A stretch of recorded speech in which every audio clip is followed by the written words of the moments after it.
បាទថ្ងៃនេះខ្ញុំត្រឡប់មកពីចូលឆ្នាំវិញហើយយើងពិនិត្យមើលទាំងអស់គ្នាថាត្រីមានបញ្ហាអត់ក្នុងអាងខ្ញុំនេះមានតិចកាម4ជាមួយនឹងត្រីនៀកមួយឃើញថាអត់មានបញ្ហាទេគឺនៅសុខភាពល្អទាំងអស់អញ្ចឹងចាប់ផ្ដើមមើលទៅក្នុងផ្ទះវិញអញ្ចឹងខ្ញុំទៅមកដល់មិញអត់ទាន់បានចូលផ្ទះទេឥឡូវចាប់ផ្ដើមចាក់សោចូលទៅក្នុងផ្ទះហើយនេះសភាពផ្ទះរបស់ខ្ញុំខាងក្នុងនេះគឺពិនិត្យមើលទៅទូត្រីរបស់ខ្ញុំគឺអត់សូវមានបញ្ហាទេហើយខាងក្រោមនេះ Red Maru ខ្ញុំផ្អើស្ទះចឹងសូមនិយាយថានៅ active ល្អអត់អីទេអត់មានបញ្ហាទេរយៈពេល6 7ថ្ងៃនេះហើយមើលមកខាង warranty នេះក៏អត់អីដែរនៅសុខភាពល្អធម្មតាដែរខាងក្រោមនេះគឺទូកូនត្រីដែលខ្ញុំបានដួសរំលែកមុនពេលចូលឆ្នាំកុំឲ្យមានបញ្ហាទូធំនេះមកត្រីធំឃ្លានអីចឹងអាចខាំស៊ីត្រីទូចហ្នឹងហើយខ្ញុំចាប់ដើមដាក់ចំណីបើមកវិញដោយសារតែខាតដាក់5 6ថ្ងៃហើយអញ្ចឹងរៀងយូរដែរហើយសភាពទូរបស់ខ្ញុំឃើញថារុក្ខជាតិដុះស៊ុបទ្រុបស៊ុបទ្រុបមែនតើរុក្ខជាតិដុះឡើងដល់ផុតទឹកហើយដំបូងអត់ទាន់ផុតទេឥឡូវផុតទឹកហើយដើមឈើផ្សេងដូចឈូកក្រហមនេះខ្ញុំក៏ដើរដោះផុតទឹកមួយស្លឹកដែរឡើងផុតទឹកហើយ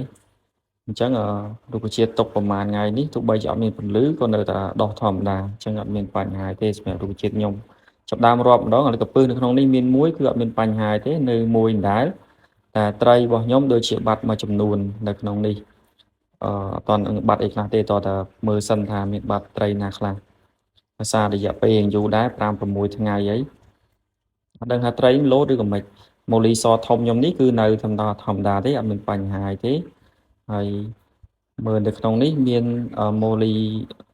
ស៊ីប្រារបស់ខ្ញុំមួយនោះក៏អត់អីដែរហើយពណ៌ទឹកក្រូចនេះក៏នៅធម្មតាដែរហើយម៉ូលីកូនទូចក៏អីដែរហើយឈ្មោះនេះក៏បាត់មួយនេះបាត់ខ្លួនឈឹងហ្មងអត់ឃើញអត់ដឹងទៅណាហើយត្រីខ្ញុំឆ្លាញ់ទៀតហើយបាត់អត់ឃើញនៅក្នុងទូអត់ដឹងថាលោតឬមិនហើយកាទីណូតេត្រានេះ3គ្រាប់ឥឡូវឃើញនៅសល់តែមួយបាត់2បាត់អត់ដឹងទៅណាបើសាកសពក៏មិនឃើញបាត់ទៅឈឹងហ្មងអត់ដឹងថាលោតឬមិនខ្ញុំសង្ស័យថាលោតមកដីហើយសម្ោចពំទៅអស់លីងហ្នឹងមិនទៅហើយត្រីស៊ីស្លាយខ្ញុំ2គ្រាប់ក៏អត់មានបញ្ហាដែរនៅសល់ទាំង2ដែរហើយត្រីចំមុះក្រហមនោះមួយនៅមួយដែរអត់មានបញ្ហាទេអញ្ចឹងសរុបមកគឺបាត់ត្រីឈ្មោលរបស់ខ្ញុំពណ៌ស្លែតនោះមួយហើយនឹងបាត់7ពណ៌មេ2ក៏នៅដែរនេះ7ពណ៌មេ2នៅនេះមួយហើយនឹងគៀននោះមួយអញ្ចឹងអត់អីទេអញ្ចឹងបាត់ត្រីម៉ូលីខ្ញុំពណ៌ស្លែតនឹងផ្ទុយវែងនឹងមួយជាមួយនឹងកាដេណូតេត្រា2បាត់ឈឹងបាត់ហើយនេះមានកូនម៉ូលីទូចមកពី3គ្រាប់ទៀតអញ្ចឹងមិនណា